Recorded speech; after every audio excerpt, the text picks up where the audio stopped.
हम कंचन झा अहाँ सब गोटे के प्रणाम करै छी। आई हम एकटा समदाउन गाबऽ जा रहल छी, आओ सुनी। गौरी के अंगना सोहावन माई है, सोहावन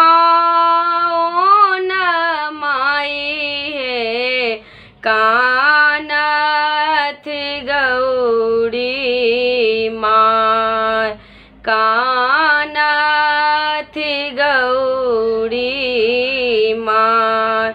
गौरी के कान पटोर नोर भिजी गेल, पटोर नोर भिजी गेल।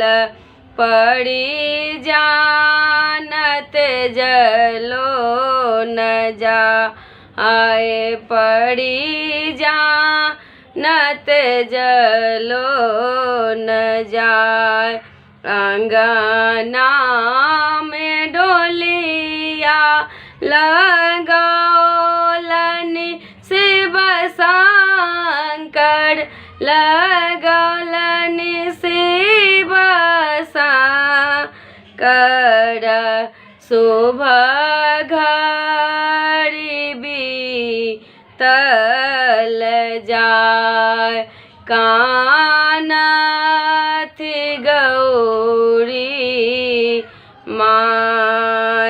आई है माई पड़हे पड़ोसिना,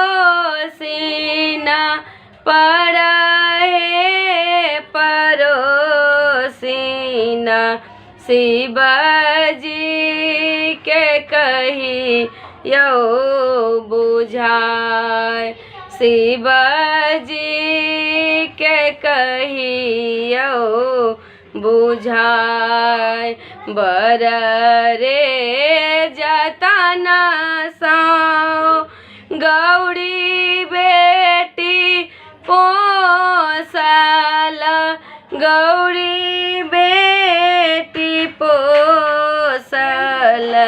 एक बेर दियाऊ घुमाए, एक बेर दियाऊन घुमाए।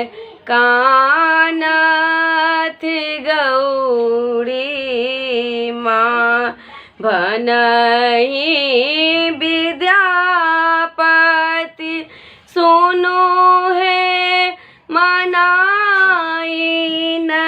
सुनो है मनाइन। सब धिया सासुर जाए, सब धिया सासुर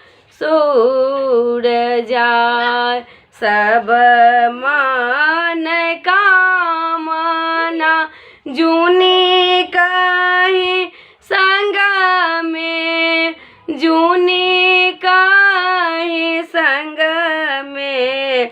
दृढ़ करो अपना ज्ञान, दृढ़ करो अपना ज्ञान।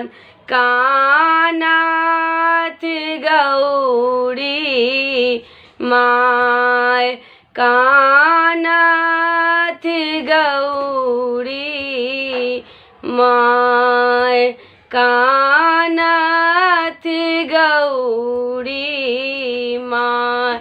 सब गोटे के प्रणाम करै छी।